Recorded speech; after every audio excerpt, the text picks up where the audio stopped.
সেই প্রডিউসার তো ভেঙে যায়, সেই প্রডিউসার তো ভেঙে গেছে। এই কয়েক বছর যে ছবিগুলো রিলিজ হচ্ছে সব প্রডিউসার ভেঙে গেছে। আর ওরা যদি এইসব বলে যে আমার ছবি 10 কোটি টাকা, আমার ছবি 15 কোটি টাকা, হ্যাঁ, এই চাপাগুলো ওরা মারে, কিন্তু ছবিগুলো আমরা জানি, ছবিগুলো আমরা দেখলেই বুঝতে পারি যে ছবিটার মান কত।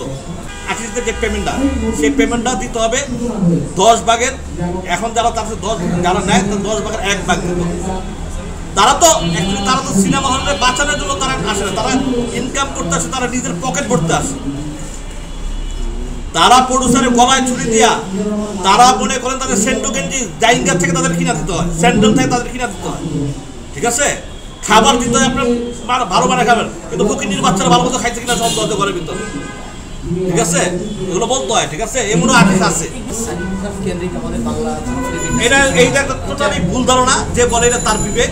হ্যাঁ, তাহলে ওই 70টা হল থেকে 10টা হল 12টা হল থাকতো না, তাহলে 170টা হল হয়ে যেত এই 1 বছরে।